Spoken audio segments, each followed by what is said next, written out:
Pour nos voix, prions le Seigneur. Seigneur, c'est vrai que ton amour est insondable. Les langues cesseront, l'expression cessera, Seigneur, la connaissance cessera, mais l'amour de Dieu ne tarit jamais. Nous ne saurons jamais, Seigneur, avec exactitude, oh Dieu bien-aimé, décrire cet amour. Cela fera tarir les océans, cela fera sécher, mon Père bien-aimé. Nul ne pourra épuiser l'amour de Dieu. C'est encore à cause de cet amour que nous sommes encore là. C'est avec joie que nous chantons cet amour, Seigneur, comme ceux qui ont réalisé, comme ceux qui ont réalisé la grandeur de cet amour. Nous sommes le fruit de cet amour ce soir. Gloire, honneur à ton Saint-Nom, Père bien-aimé. Merci encore, oh Dieu, pour ton amour de merci parce que tu nous témoignes encore de cet amour. Parce que mon Père, tes compassions ne sont pas encore épuisées. Tes bontés ne sont pas encore leur terme. Tu les renouvelles chaque matin. Nous sommes encore le produit vivant. Nous pouvons témoigner encore, Seigneur, que nous sommes le fruit de l'amour de Dieu. Merci pour tous tes bienfaits. Merci pour ces chants et cantiques, Seigneur. Merci pour ces louanges, Père bien-aimé. Oh Dieu, nous nous abandonnons entre tes mains.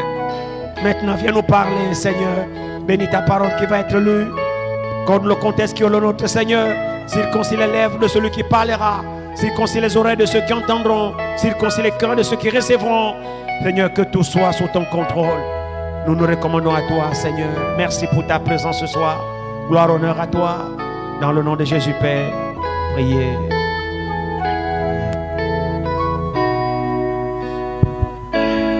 Prenons nos Bibles. Livre des Actes. Actes chapitre 22.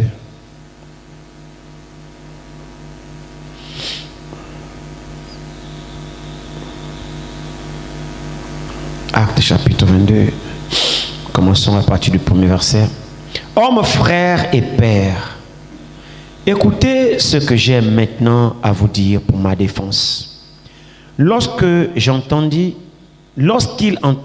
qu'il leur parlait en langue hébraïque, ils redoublèrent de silence. Et Paul dit, je suis juif, né à Tars, en Cilicie.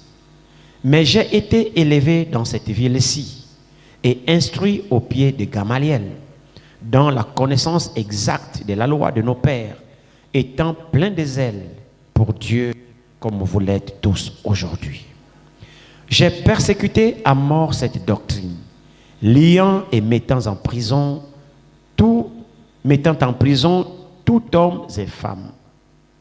Le souverain sacrificateur et tout le collège des anciens m'en sont témoins. J'ai même reçu d'eux des lettres pour les frères de Damas, où je me rendis afin d'amener liés à Jérusalem ceux qui se trouvaient là et de les faire punir. Comme j'étais en chemin et que j'approchais de Damas, tout à coup, vers midi, une grande lumière venant du ciel resplendit autour de moi. Je tombai par terre et j'entendis une voix qui me disait, « Saul, Saul, pourquoi me persécutes-tu » Je répondis, « Qui es-tu, Seigneur » Et il me dit, « Je suis Jésus de Nazareth que tu persécutes. » Ceux qui étaient avec moi virent bien la lumière, mais ils n'entendirent pas la voix de celui qui parlait. Alors j'ai dit, « Que ferai-je, Seigneur ?» Et le Seigneur me dit, « Lève-toi, va à Damas, et là, on te dira tout ce que tu dois faire. » Que le Seigneur bénisse encore sa parole. Veuillez vous asseoir.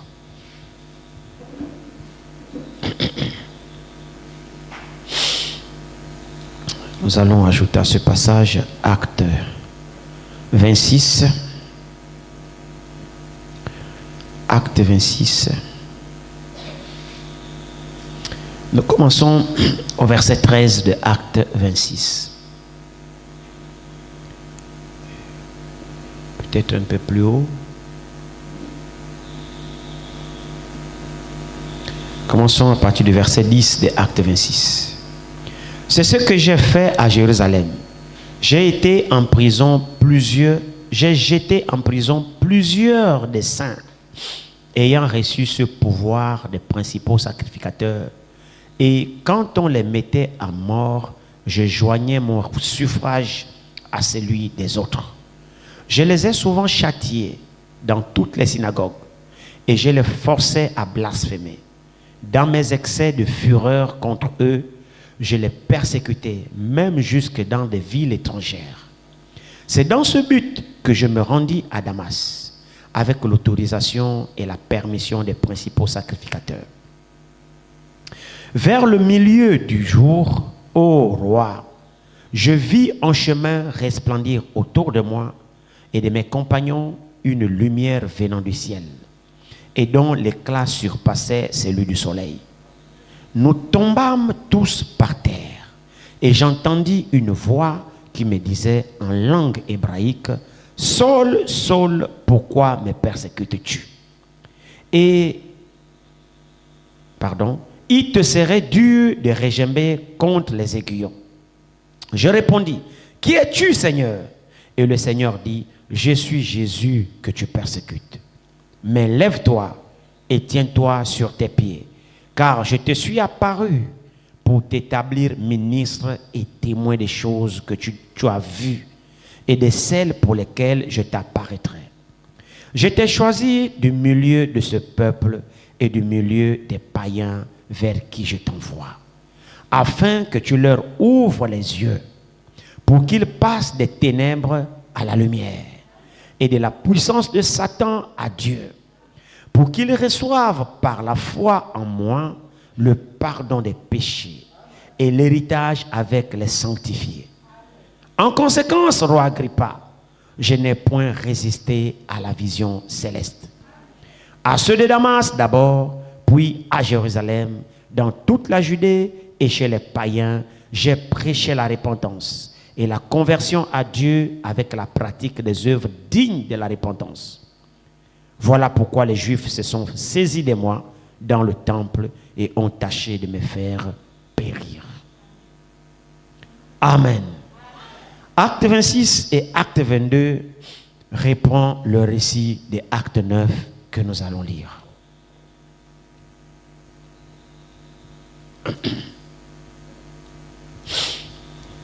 Acte 9.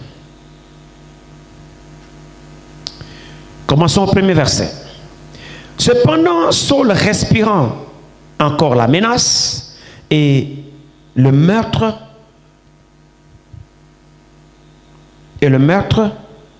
contre les disciples du Seigneur, se renda chez le souverain sacrificateur et lui demanda des plaies pour les synagogues de Damas, afin que s'il trouvait des partisans de la nouvelle doctrine, hommes ou femmes, il les amène liés à Jérusalem.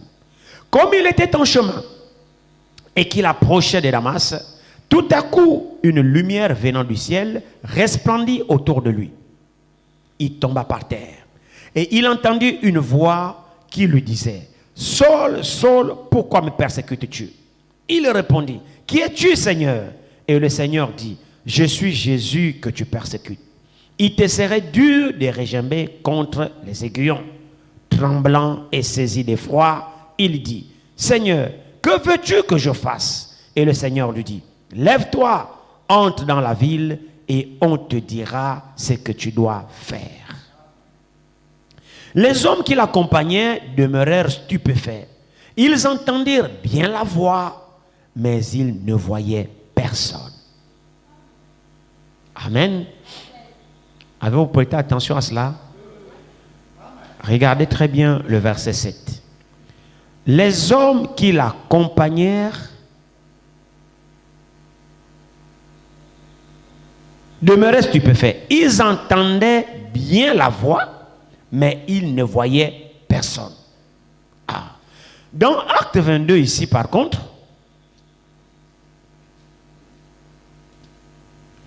Acte 22 nous dit ici,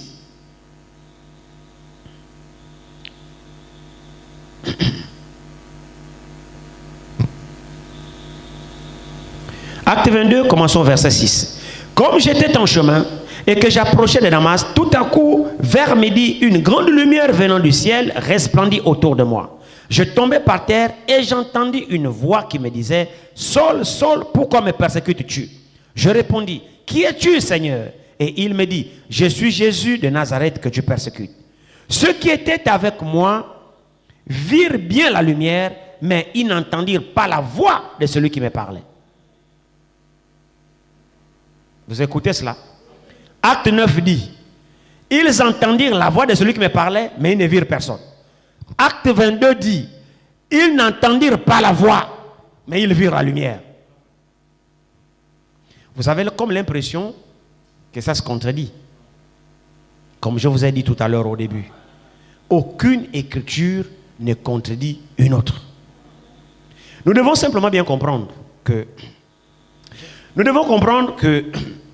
cette histoire-là de Paul ici, je ne sais même pas comment commencer. Le récit que Paul raconte ici, nous savons que Paul, il était d'abord Saul. Et en tant que Saul, il n'a jamais rencontré Jésus physiquement. Il n'a jamais fait partie des disciples. Non. Je ne sais pas là où il était. Ce qu'il faisait, j'en sais rien. Mais Jésus ne l'avait jamais rencontré physiquement. Il n'a jamais fait partie des disciples du Seigneur.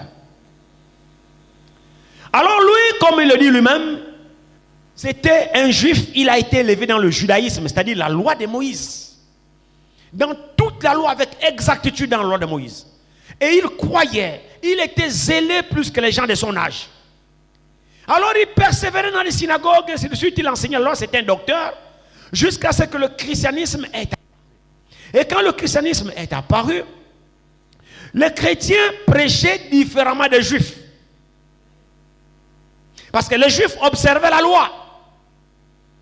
Ils avaient encore des ordonnances de culte, des histoires que l'on faisait selon la prescription de Moïse. Mais quand le christianisme est né, alors aucun chrétien ne faisait plus la loi de Moïse. Il n'y avait plus de moutons à aller amener au temple pour sacrifier, et il n'y avait plus des histoires. Non. Leur adoration était basée exclusivement sur la personne de Christ. Donc l'adoration du christianisme était différente de l'adoration des juifs. Alors Saul de Tarse, lorsqu'il voit ce mouvement effectivement apparaître et prendre de l'ampleur, c'était contraire au judaïsme. C'était contraire à la pratique de la loi de leur père. Dans le judaïsme, on mettait en avant Moïse a dit Moïse. Mais dans le christianisme, les apôtres élevaient plutôt Jésus.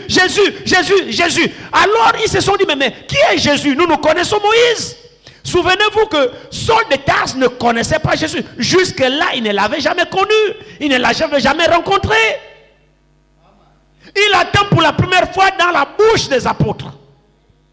Il se dit, mais qu'est-ce que c'est que c'est encore Jésus? Ça c'est encore quoi? Nous savons que Dieu a parlé à nos pères par Moïse. Nous savons que l'Éternel s'est révélé, s'est manifesté à Moïse et il nous a donné la loi. Nous savons que nos pères, le Messie viendrait. Nous attendons le Messie. Mais qu'est-ce que cette histoire de Jésus? Et ce mouvement prend l'ampleur. Cette nouvelle doctrine prend l'ampleur. Jérusalem est remplie de chrétiens. Et le problème, c'est que ce n'était plus qu'à Jérusalem. Plus il les persécutait, plus le mouvement prenait l'ampleur. Plus il les enfermait, il les bastonnait dans les synagogues, il les amenait en prison. Plus les disciples se multipliaient encore. C'est comme s'ils ne faisaient même rien. C'est-à-dire que la gangrène, la contagion a dépassé même Israël. C'est arrivé à Damas en Syrie. Chez Bachar al-Assad qu'on a chassé là-bas. Les chrétiens sont là-bas, plein. Alors le mouvement prenait tellement l'ampleur que Saul a appris que ces gens qu'il tente de étouffer là sont déjà à Damas. Les principaux sacrificateurs lui ont donné la lettre pour aller lier aussi, c'est-à-dire étouffer le mouvement. Alors, zélé comme lui-même rend témoignage. On a lu 3 passages différents. Parce qu'on l'accusait. Donc il s'est justifié, il montrait d'où vient sa conversion. C'est l'histoire de Paul. Parce qu'il était accusé devant les Juifs. On l'a traîné partout, devant les rois, partout. Et là, c'est sa défense auprès du roi Agrippa. Donc il a relaté sa conversion, comment ça s'est passé pour qu'il quitte le judaïsme au christianisme. Donc là, il relatait sa propre expérience. Il ne parlait pas de quelqu'un d'autre. Il parlait de lui-même. Alors au moment maintenant, il se rend à Damas en Syrie. pour aller attraper nos bien-aimés qui étaient déjà là-bas. Alors en plein midi, il faisait chaud. C'est là où le Seigneur Jésus-Christ le rencontre dans la colonne de feu. Il voit une grande lumière qui ressemble sur son chemin. Il est tombé avec tous ses compagnons. De la lumière, une voix sort. Saul, pourquoi me persécutes-tu? Stupéfait. Si c'était par terre où la voix sortait, mais de la lumière, il entend la voix. Saul, Saul, pourquoi me persécutes-tu? Alors il est tombé. De là il répond, mais qui es-tu, Seigneur? Je suis en plein exercice de mes fonctions. Le zèle de mes pères me dévore. Je sais que l'Éternel s'est manifesté dans Moïse. Et nous sommes le peuple de l'Écriture. Nous adorons Dieu. Il nous a dit, vous n'aurez jamais d'autre Dieu devant ma face. Quiconque adore notre Dieu sera exterminé. Et je suis dans l'exercice de mes fonctions. Parce qu'il y a une nouvelle religion qui est apparue ici, soi-disant le christianisme, qui contredit exactement la loi de Moïse. Ces gens-là ne respectent plus le sabbat, ne font plus ceci. Il paraît que c'est Christ, mais je ne connais pas Christ. Alors je suis en plein exercice de mes fonctions parce que j'ai étudié la loi. Maintenant, qui es-tu? Qui vient m'interrompre dans mes affaires? Qui es-tu qui vient m'interrompre dans l'exercice de mon entreprise? Alors la voix se présente. Je suis Jésus que tu persécutes. Bien-aimés frères et sœurs, je sais que nous connaissons tous ces passages-là. Nous devons faire très attention. Nous savons que physiquement, Paul n'avait jamais vu Jésus. Il ne l'avait jamais touché. Il ne l'avait jamais rencontré. Et il n'avait pas affaire directement à Jésus. Alléluia. Paul n'avait pas affaire directement à l'homme de Galilée. Non. Il ne l'a jamais vu, il ne le connaît pas. Paul avait affaire à ceux qui croyaient en Jésus. C'est ceux-là le problème de Paul. Il les bastonnait, il les frappait, il les enfermait. C'est eux, pas Jésus. Non, ceux qui croyaient en Jésus. Mais bizarrement, ce n'est pas ceux qui le bastonnaient qu'il a rencontré sur le chemin de Damas.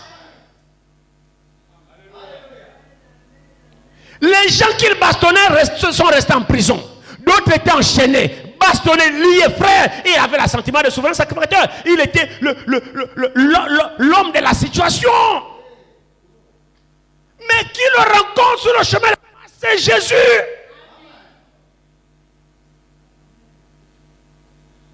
Je suis, qui es-tu, Seigneur? Je suis Jésus que tu persécutes. Mon frère, ma soeur.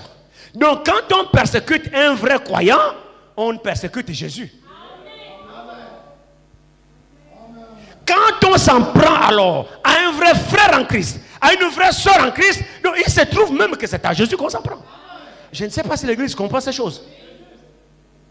Frère, quand nous aurons compris cela, nous ferons doucement.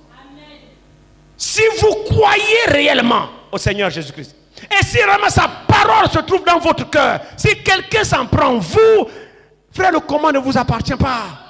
C'est à Jésus que l'on s'en prend. Vous gardez silence. Vous comprenez pourquoi le Seigneur nous a dit, ne vous vengez pas. Il dit, à moi la vengeance, à moi la rétribution. Ne vous vengez pas. Celui qui s'en prend, vous, c'est à moi qui s'en prend. Et ce même Jésus est encore le même ce soir. Alors, je suis Jésus que tu persécutes. Il te serait dur de régimer qu'on les incure. En d'autres termes, ne persévère pas dans cette voie parce que tu ne sortiras pas vainqueur. Vous vous souvenez de Gamaliel lorsqu'il a conseillé. Hein, vous vous souvenez, non? Lorsqu'il a conseillé les gens qui ont attaqué, je pense que c'est dans Acte 5, c'est pas très bien. Et écoutez, ne vous occupez pas de ces gens-là. Il a rassemblé le Sanhédrin. Il a fait sortir, il dit, venez d'abord. Écoutez, il y a eu quelque temps ici, il y a eu un certain Judas qui a amené la fausse doctrine. Il a soulevé une foule. On a tué et puis son mouvement s'est éteint. Après quelque temps, apparu aussi Teudas. Teudas est venu, oh c'est moi. Il est mort, son mouvement s'est éteint. Il dit, mais maintenant je vous dis, faites attention à ces hommes-là. Faites très attention à ces hommes que vous voyez là. Ils n'ont l'air de rien. Frère, sur le conseil de Gamaliel, hein, l'enseignant de Paul, hein, l'enseignant de Saul de Tarse, il a observé ce mouvement-là. Il connaissait les Écritures. Hein? Est-ce que vous êtes avec moi? Gamaliel connaissait les Écritures. Il a observé ce mouvement qui agissait à Jérusalem. Il l'observe, il dit, ah, frère, il voit une Pierre illettré avec Jean qui monte au temple. Ils arrivent, ils voient là quelqu'un, un malade depuis, qui demandait l'aumône. Il est là-bas, Pierre regarde, il tend la main à chaque passant qui rentre au temple, il tend la main. Pierre, de même, Jean, ils arrivent, il fait le pitié. Pierre le fixe pas avec Jean. Ils disent, ouais, moi je n'ignore ni argent, mais ce que moi j'ai, je te le donne. Au nom de Jésus-Christ, lève-toi et marche. Amen. Le paralytique s'est levé. Amen. Tout le monde connaissait le paralytique là. Il s'asseyait au temple, à l'entrée. Il s'est levé. Gamaliel voyait tout ça. Gamaliel, malgré la connaissance de la loi de Moïse qu'il avait, lui, il ne pouvait pas faire ça. Amen. Il a enseigné Saul de Tarse, il ne pouvait pas faire ça. Mais ces hommes-là, sans instruction, frère, c'est l'université Gamaliel. Hein? C'est l'université Gamaliel. Ce sont des études supérieures. Paul est sorti de là-bas diplômé docteur à Gamaliel University. Et vous croyez que lui-même, on a lu, non? Instruit au pied de Gamaliel. Gamaliel, c'était un grand docteur en Israël. Il maîtrisait la loi, Gamaliel. Gamaliel n'était pas n'importe qui. Il était respecté. Un grand théologien, docteur de la loi, professeur, enseignant. Paul dit dans la référence, il dit, c'est Gamaliel qui m'a enseigné. Et Gamaliel était la référence. Mais en dépit de sa connaissance, il ne savait pas reproduire ce que Pierre et Jean, ce que ce groupe insignifiant, qui n'avait jamais été à l'école, qui ne connaissait pas réciter la Torah, ainsi de suite, le Pentateuque. Non. Ils avaient les rudiments des ABC, mais seulement on les reconnaissait d'avoir été avec Jésus. Gamaliel a observé ces gens-là, les miracles, les guérisons, le surnaturel. On les bâtonnait, on les enfermait. Malgré les persécutions, ils avaient un courage, frère, qui défiait toute autorité. J'ai parlé avec un frère qui m'a appelé hier de Paris. On a bavardé longuement, on discutait. Et là, je lui disais, j'ai dit, frère, nous les croyants, on n'obéit qu'à une seule loi. C'est la loi de Dieu.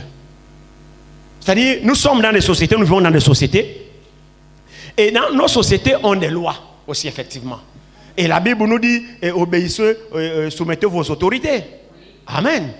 Soumettez vos autorités, ainsi de suite, ainsi de suite. Alors nous étions en train de parler. Et là, je lui ai dit, j'ai dit, frère, c'est la parole de Dieu qui demande de nous soumettre aux autorités. Mais à condition que la loi de l'autorité ne vienne pas enfreindre la loi de Dieu. Et là, je lui disais que le chrétien, c'est le meilleur citoyen dans toute société. Vous ne trouverez jamais un chrétien en prison à cause du vol. Vous ne trouverez jamais un chrétien en prison à cause de l'adultère, à cause du braquage. Non. Si un chrétien peut faire la prison, c'est à cause de la loi de son Dieu. C'est que le pays dans lequel il habite, on a fabriqué une loi pour l'empêcher d'adorer. Exemple, l'homosexualité. Ah, si vous votez ça, je serai le premier candidat à aller au gros bouquet. Parce que je n'accepterai jamais cela. Pourquoi? Non pas parce que je veuille désobéir aux autorités, non, mais parce que je veux me soumettre à mon Dieu. Voilà. Parce que toute autorité vient de Dieu. Maintenant, l'autorité qui vient enfreindre la parole de Dieu, non. Là, la parole de Dieu passe devant l'autorité. Là, qu'on m'enferme, il n'y a pas de problème. Je n'injurierai jamais un député.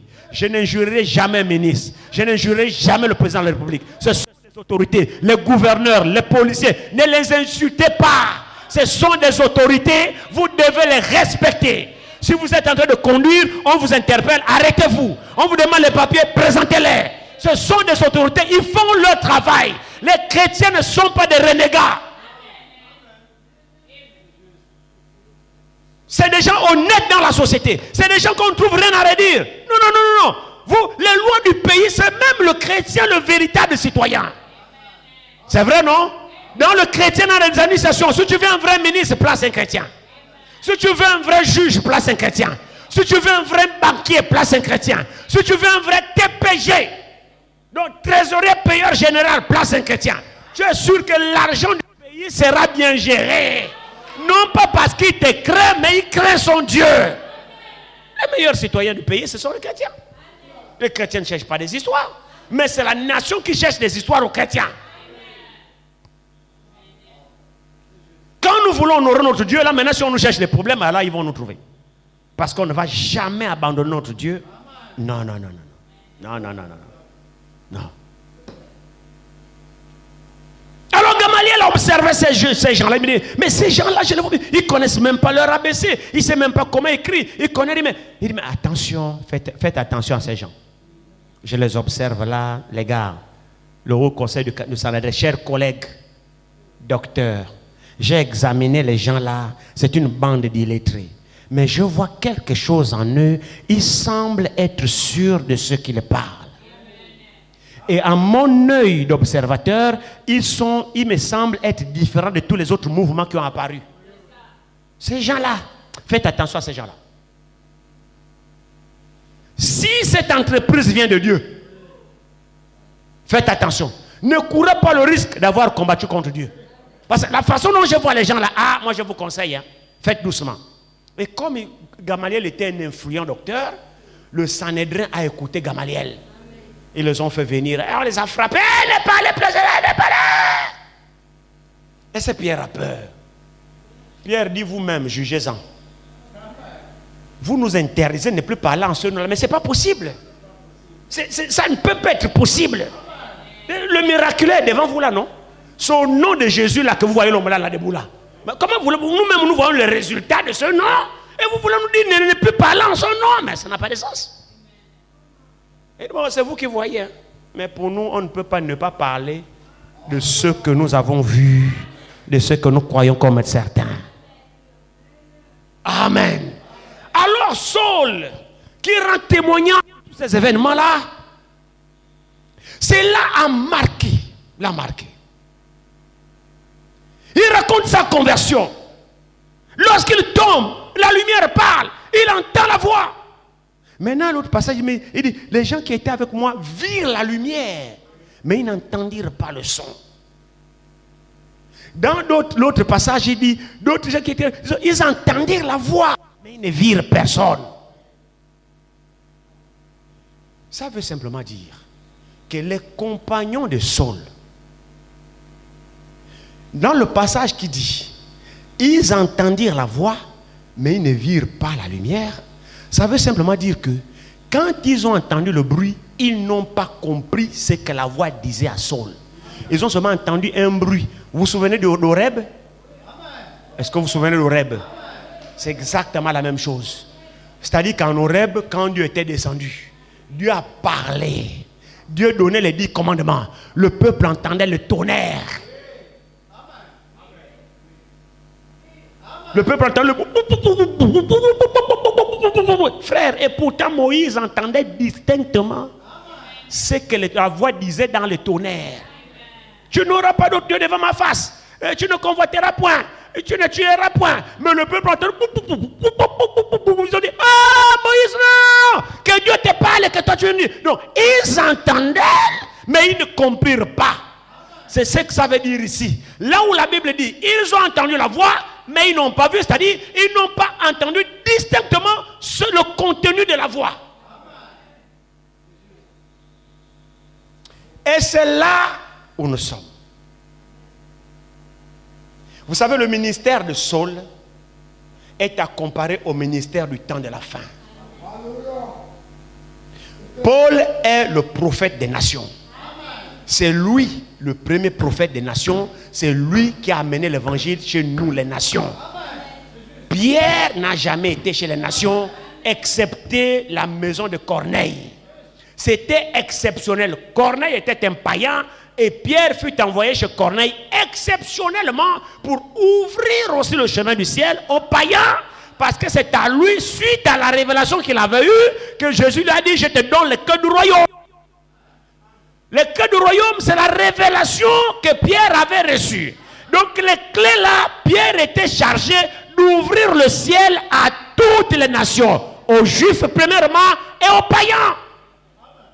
Donc la symbolique de Pierre, de l'ouverture du ciel par la clé que Jésus lui a donnée, c'est chez Corneille. C'est pourquoi cela lui a valu des problèmes avec ses compagnons juifs, parce qu'il savait que les juifs et les païens n'ont pas de communion. Alors Pierre s'est retrouvé chez les païens, chez Corneille. Mais si Pierre s'est retrouvé là-bas, c'est à cause de l'ordre de Dieu. Jésus lui a dit, va. Vous connaissez la vision, non? Il a fallu même que Jésus utilise des stratégies pour convaincre Pierre. Parce que Jésus savait que malgré qu'ils ont le Saint-Esprit, mais il y a certaines habitudes de la loi qui sont encore dans les disciples. C'est vrai. N'est-ce pas Paul, selon l'usage de la loi, il s'est fait raser. Vous avez lu ça, non? Paul a fait des vœux.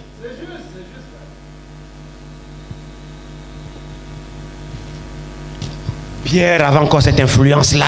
Ah, les frères païens. Ah, parce que la loi disait.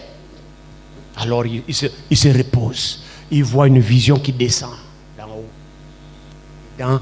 C'est des éléments que la loi condamnait qu'un juif ne devait pas manger. C'était le porc, le margouillat, des histoires impures là. Qu'aucun juif, c'est des animaux considérés comme impurs dans la loi de Moïse, qu'un juif ne devait jamais toucher. C'est là où vous voyez les inconvertis des musulmans là jusqu'à aujourd'hui ne mangent pas le porc. Ils sont encore dans la loi de Moïse. Ah, le porc, ne mange pas. Parce que c'était considéré comme un animal impur. Alors Jésus a pris les animaux impurs, les a fait descendre sur une nasse. Il a dit, Pierre avait faim. Il dit, tue et mange dans la vision. Pierre dit, il regarde ce que le contenu que le Seigneur dit, tu es. Il dit, non Seigneur, jamais que je le souillé ne rentre dans ma bouche. La voix lui dit, ce que moi j'appelle pur, toi ne l'appelles pas souillé. La chose s'est reproduite 3 fois. Dieu lui montrait que maintenant, les Juifs qui considéraient les païens comme impurs, maintenant désormais, Dieu les considère aussi comme purs. Que la grâce que les Juifs ont reçue, les païens s'apprêtent à recevoir la même grâce. Donc il prépare son instrument déjà par la vision à ne pas s'achoper. Pour lui montrer que le Dieu des Juifs est finalement aussi le Dieu des nations. Pour montrer aux Juifs qu'il n'y a pas que vous. Il y a aussi au milieu des nations un peuple prédestiné qui doit adorer comme vous le même Dieu. Ça les Juifs ne le connaissaient pas. Les Juifs pensaient que bon, Dieu leur appartient et puis le reste des choses c'est des païens. Et ainsi de suite. Non. Dieu est un peuple parmi les païens. Alors quand Dieu a dit à Paul, Jésus a dit à Paul, après la révélation à Pierre, autant pour moi, tu es Pierre, sur cette pierre, je vais bâtir mon église. Et les portes du séjour des morts ne proviendront pas sur elle. Voici, je te donne la clé du royaume. Ce que tu lieras sera lié, ce que tu délieras sera délié. Donc la clé là, c'est l'ouverture que Pierre a utilisée le jour de la Pentecôte lorsqu'il a dit aux disciples, après avoir prêché, hommes frères, que ferons-nous? Pierre va dire, répentez-vous et que chacun de vous soit baptisé au nom de Jésus-Christ pour le pardon de vos péchés et vous recevez le don du Saint-Esprit. Donc le baptême s'est fait au nom de Jésus-Christ. Et il a enseigné cela aux disciples, les Juifs. Il a propulsé le même jour 3000. Maintenant il fallait qu'il aille aussi ouvrir la même porte du ciel pour la réception du Saint-Esprit aux païens. Là Dieu va l'envoyer dans la maison de Corneille. Pierre va aller chez Corneille, païen, sous l'autorisation de Dieu. En arrivant chez Corneille, la chose était tellement difficile à Pierre que Dieu a dû faire quelque chose d'exceptionnel dans la maison de Corneille. Frère, Dieu doit se révéler à nous.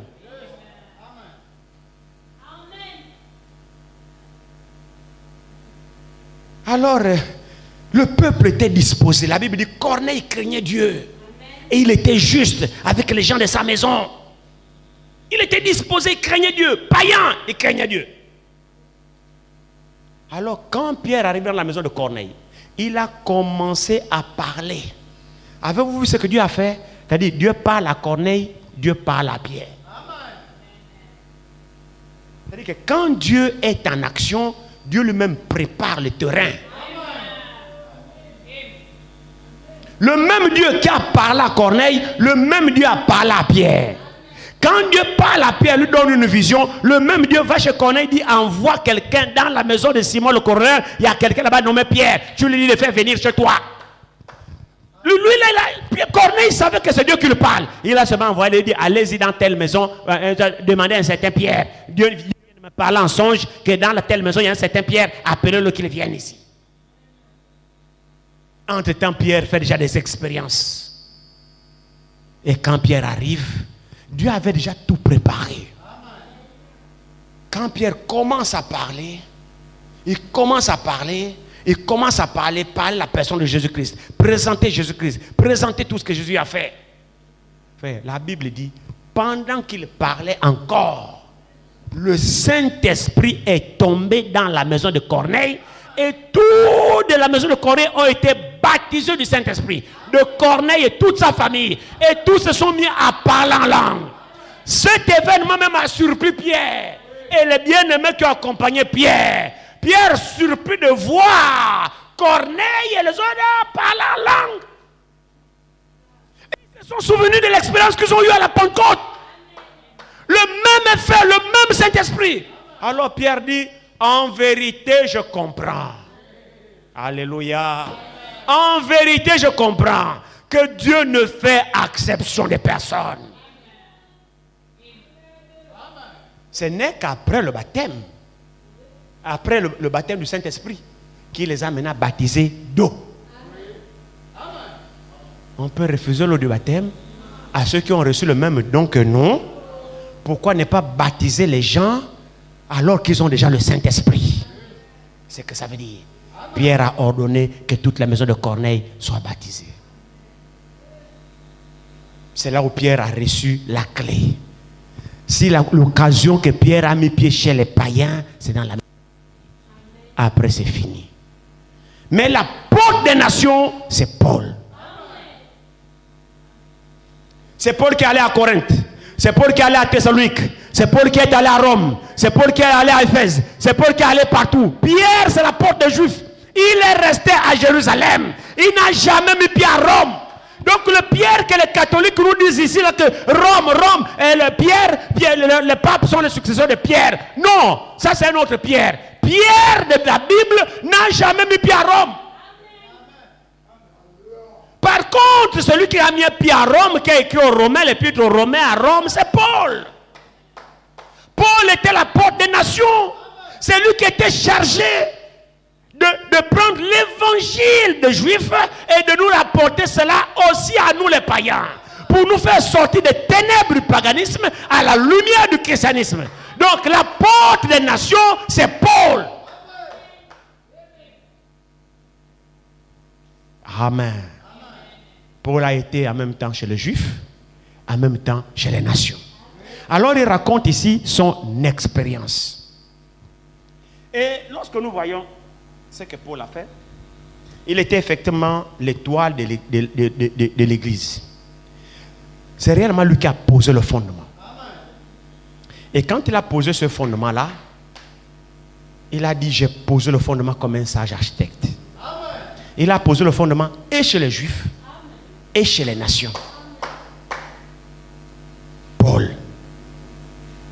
Et quand vous lisez dans les âges de l'église, le messager dit que lorsqu'il a prêché sur les âges de l'église, Dieu lui a donné un étalon pour découvrir chaque messager de l'âge. Il fallait qu'il se serve d'un étalon, un patron, donc un échantillon, un témoin, un modèle, pour pouvoir effectivement définir chaque messager de chaque âge. Il dit, le modèle, l'étalon que Dieu lui a donné, c'était Paul. Paul est le premier messager de l'église. Maintenant, chaque réformateur, donc tous les hommes de Dieu que Dieu a utilisés dans l'histoire de l'église, Dieu lui a dit, regarde celui dont le ministère se rapproche de celui de Paul, en puissance, en véracité, en efficacité. Il dit, regarde dans tous les hommes dans l'histoire que le Saint-Esprit a utilisé, dont le ministère se rapproche de celui de Paul. Il dit, c'est celui-là le messager de chaque âge. Frère Branham a fait un grand travail. Il a dû lire l'histoire de l'Église. Il a dû lire les pères nicéens. Il a dû lire. C'est pas qu'il a créé ça comme ça. Non, il a lu l'histoire de l'Église. Et au travers de l'histoire de l'Église, le Saint-Esprit l'a éclairé. Et quand il arrive par exemple au deuxième âge de l'Église, il avait des difficultés entre Irénée et Polycarpe. Or, Polycarpe était le disciple de Jean. Jean, le dernier apôtre à mourir. Polycarpe était le disciple de Jean. Maintenant, Irénée était le disciple de Polycarpe. Donc la difficulté, qui était le messager du deuxième âge de l'Église? Est-ce que c'est Irénée? Est-ce que c'est Polycarpe?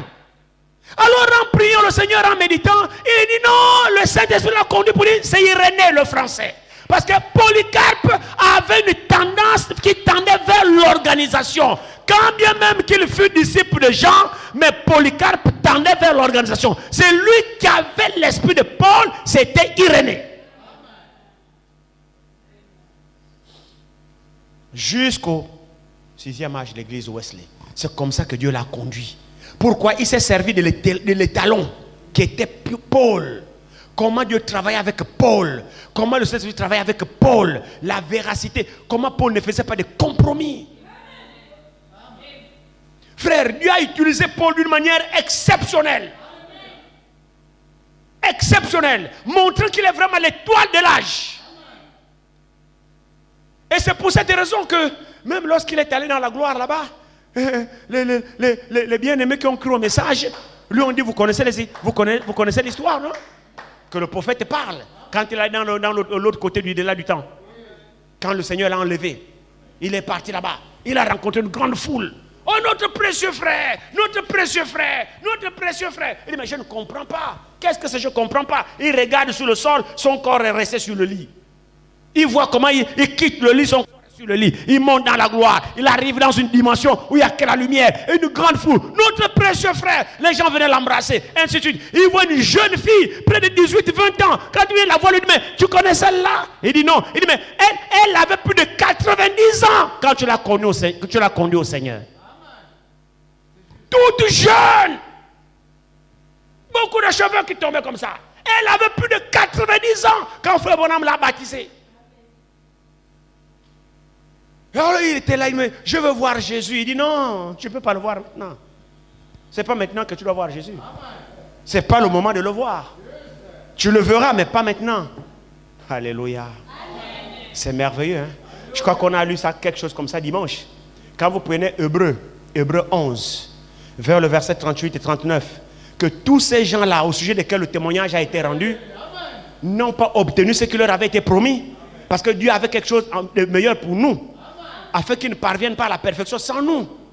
Amen. Mais ils ne peuvent pas voir Jésus sans nous.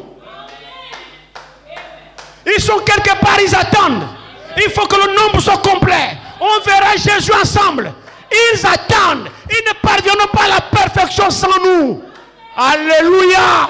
La Bible est vraie, frère. Tous ceux qui sont morts sont consolés quelque part à la 6e dimension. Ils ne sont pas en présence de Jésus. Non. Parce qu'ils ne pourront pas arriver à la perfection sans nous. Il faut que le nombre soit complet parce que Jésus doit se présenter à lui-même. Son épouse, sans tache, ni rien de semblable. Oh, l'épouse de Jésus a cet âge. C'est vrai, non? Donc il doit rassembler un nombre complet. Donc ceux qui nous ont dénoncé, ils nous attendent. Parce qu'ils sont incomplets sans nous. C'est avec nous qu'on atteindra ensemble la perfection et que nous verrons le Seigneur tous ensemble. Ils ne vont pas nous dévancer.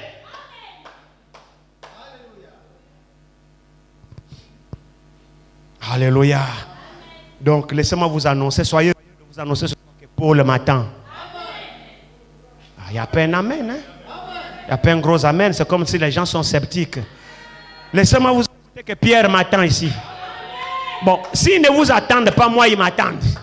Ils ne verront pas Jésus sans moi. Vous le croyez? Bien sûr. Alors on dit maintenant tu ne peux pas voir, il viendra à toi, mais tu dois d'abord être jugé. Ah bon? Jugé? Oui, tu dois être jugé. Paul a été jugé. Il dit oui, Paul a été jugé. Il dit ah ok. Pierre a été jugé, oui, Pierre a été jugé, ok. Si Paul a été jugé, Pierre a été jugé, et qui sont rentrés, moi aussi, j'entrerai.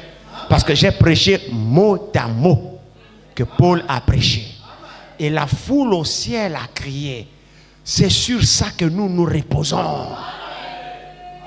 Je ne sais pas si vous croyez ces expériences du prophète. Moi, je le crois à 100%. Moi, je le crois. La foule a répondu, oui, c'est sur ça que nous nous reposons ici. Sur ce que tu as prêché là. Qu'est-ce qu'il a prêché? Mot à mot que Paul. Et maintenant, avez-vous entendu ce qui est dit ici? Quelle était la mission de Paul?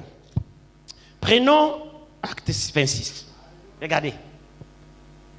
Acte 26 nous dit ici. Acte 26, on va commencer au verset 14 d'acte 6.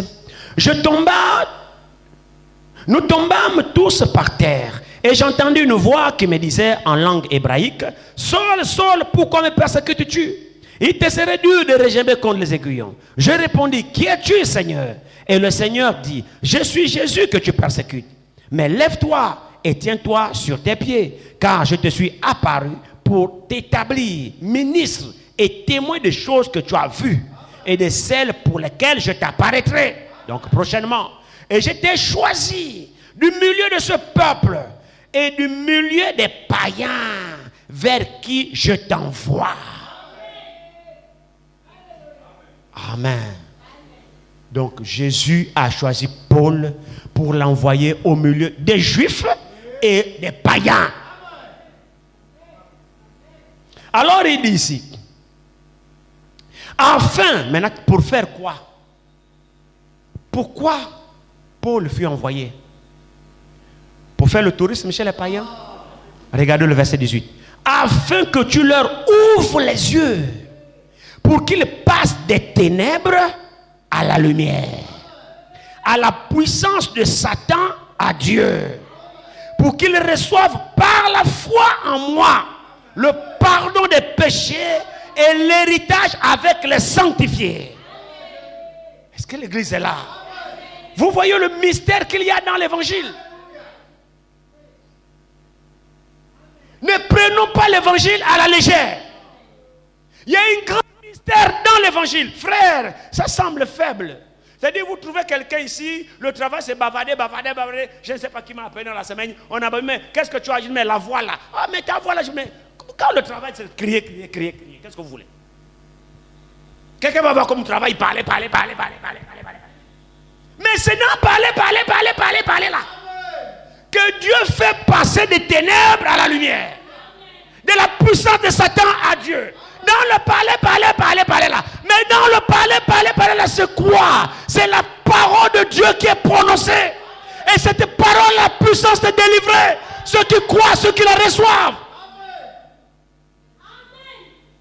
Sinon, dites-moi le processus, comment Paul a fait de faire qu'est-ce qu'il dit quoi? Il dit, regardez bien, verset 18, il dit, afin que tu leur ouvres les yeux, pour qu'ils passent des ténèbres à la lumière. Comment le processus Paul a fait? Est-ce que Paul est allé chez chaque païen? Il prend les yeux, ouvre les yeux, il prend les paupières comme ça, les écarquilles comme ça. Mais comment Paul a fait pour ouvrir? Il dit ici, il dit, afin que tu leur ouvres les yeux, qu'ils passent des ténèbres à la lumière, à la puissance de Satan à Dieu. C'est là le vrai problème.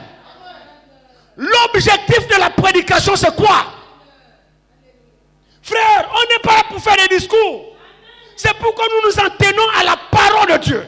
Si c'est la parole de Dieu, elle a la puissance. Quelqu'un qui est lié, frère, et qui croit, passe de la puissance des ténèbres à la gloire de Dieu. Rien que par le moyen de la parole. C'est pourquoi la Bible dit nous sommes sauvés par la folie de la prédication. C'est une folie, mais c'est une puissance pour quiconque croit. Pour le juif premièrement, ensuite pour le grec.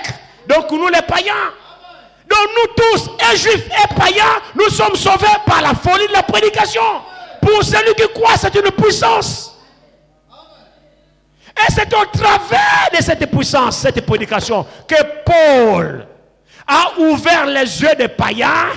Vous vous souvenez quand il arrive dans Acte 17, il arrive dans une ville, il voit une statue. Elle était une grande critère à un Dieu inconnu. Vous vous souvenez, non? Alors Paul vient parce que c'est sa mission de leur sortir des ténèbres, l'adoration des idoles au véritable Dieu par le moyen de la prédication de la parole. Et c'est là où Saul dit, il dit, je suis venu, le Dieu que vous adorez sans le connaître, c'est celui que je fais connaître. Parce qu'elle a dit, à un Dieu inconnu. Donc les gens la vivent adorer un Dieu inconnu. Paul regarde et dit, oh homme athénien, je vous trouve extrêmement religieux. Parce qu'en parcourant même la ville, j'ai trouvé une écriture qui est dédiée à un Dieu inconnu. Donc vous avez la prédestination d'adorer. Mais sauf que vous ne le connaissez pas. Alors le Dieu que vous adorez sans le connaître, c'est celui-là que je suis venu vous faire connaître. Comment? Par le moyen de la prédication. Alors la conversion de Paul, ce n'était pas des jeux.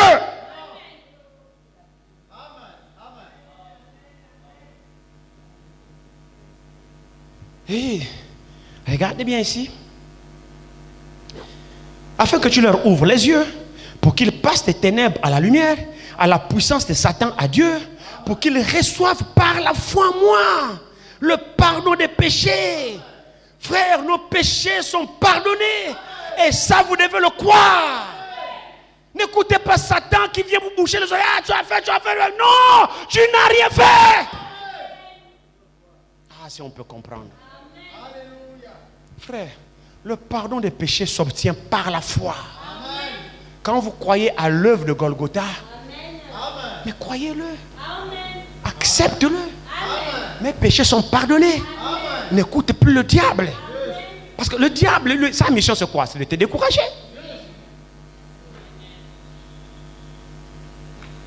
Quand tu as confessé ton péché, frère, mais pour Dieu tu n'as jamais péché. C'est ça la vérité de l'évangile.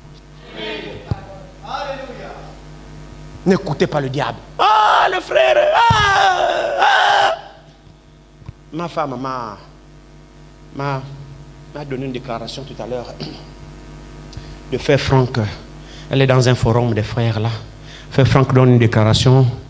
Et il m'a lu ça tout à l'heure. Il dit, si vous attendez être digne, vous allez vieillir comme Méthusela. C'est frère Franck qui donne cette déclaration. Il dit, si vous attendez être digne, vous allez vieillir comme Méthusela. Et là, j'ai dit à ma femme, je dis oui, frère Franck le dit, mais nous sommes dignes. Nous sommes dignes. C'est-à-dire, le digne que frère Franck parle, c'est la dignité que nous-mêmes nous fabriquons. Oh, dans ce sens-là, personne n'est digne. Mais par le sang de Christ, par la foi, il nous a rendus dignes. Mais la dignité là n'a rien à voir avec ce que vous pensez. Il faudrait peut-être que les choses soient bien expliquées. Si vous pensez que vous n'avez pas de péché et que vous êtes saint droit comme ça et que vous vous moquez de l'autre qui a trébuché, tu perds ton temps. Tu n'es pas plus saint que lui. Vous savez, il y a une déclaration dans le livre des Sages de l'Église. La frère Branham, il dit, il a appelé un Abraham, il mentit. Il a appelé un Jacob, tricheur. Il a appelé un David, adultérien. Il a parlé beaucoup là, beaucoup, ainsi de suite, avec leurs défauts. Après, il dit, il a appelé un Joseph. Il a appelé un Daniel. Et maintenant, frère Branham dit, il dit, ceux qui semblaient avoir la marche parfaite étaient moins nombreux que ceux qui avaient commis des péchés. Mais devant lui, tous étaient des serviteurs. Il dit, personne ne peut s'arrêter sur le péché de David aujourd'hui et continuer à lire les psaumes. Si vous continuez, vous considérez David comme pécheur, rejetez ces psaumes. Parce que c'est un homme pécheur, adultérien, voleur, tueur qui a écrit les psaumes. C'est comme ça que vous le considérez, mais pour Dieu, ce sont saints. Ceux qui ont commis des fautes devant Dieu, des fautes graves, sont plus nombreux que ceux qui semblaient avoir une marche parfaite. Mais tous étaient des serviteurs de Dieu. Qui va dire qu'Abraham n'est pas serviteur de Dieu? Et pourtant c'est un menteur. Isaac, le fils d'Abraham, le fils promis, qui a hérité la terre promise, menteur. Il a mis Abimelech dans des problèmes. Vous allez découvrir que Isaac a menti comme son père Abraham. Parce que la même chose qu'Abraham a fait au niveau de Sarah, la même chose Isaac a fait avec Rebecca. Ils ont riche Abimelech, alors il dit non, c'est pas ma femme, c'est ma soeur. Maintenant Abimelech, le roi de sa fenêtre au palais, il regarde là-bas, il voit Isaac jouer avec Rebecca. Il dit oh, ça c'est quel frère et soeur qui joue comme ça? Amen. Vous voyez que les frères et les sœurs ne jouent pas. Ceux qui doivent jouer ensemble, c'est le mari et la femme. Oh. Le mari et la femme ont le droit de jouer, c'est taquiner ensemble. Oui, mais frères et sœurs, c'est distance. Vous jouez quoi? Vous êtes frères et sœurs? Qu'est-ce qui a dit à Abimelech que non, l'homme là, c'est sa femme? C'est quoi? Le rapprochement, les jeux. Ça, c'est taquiner. Hein? Isaac taquinait Rebecca. Toi aussi, laisse-moi, on laisse l'autre. Hein?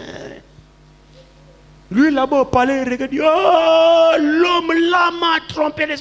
Pourquoi m'as-tu fait ça? Mais malgré ça, Dieu était avec lui. Amen. À aucun moment, Dieu n'a tiré les oreilles à Isaac. C'est son serviteur, fils de la promesse. Qui vous a dit que Dieu compte les erreurs de ses serviteurs? Qui vous a dit ça? C'est vous qui vous attardez sur les erreurs des hommes de Dieu. Mais Dieu, lui, ne compte pas les erreurs de ses serviteurs. Une fois l'erreur a été arrangée, c'est fini. Et Dieu, avant de l'appeler, Dieu savait qu'il ferait ça. Donc Franck dit, si vous attendez être digne, vous allez vieillir comme Méthusela. Notre dignité, c'est dans l'œuvre de Golgotha. C'est là où nous nous réfugions, nous tous. Et celui qui a volé ou celui qui n'a pas volé ce qui nous rend dignes, c'est dans le sang de Christ. Nous avons tous besoin de la repentance et de la confession pour que le sang de Christ nous rende dignes. Ne te confie pas sur tes mérites pour dire je n'ai jamais fait ça, je n'ai jamais fait ça. Oh, c'est pas ce qui te rend saint. Ce qui te rend saint, c'est le sang de Christ.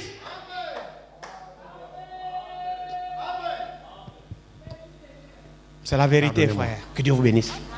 On va continuer prochainement. Désolé.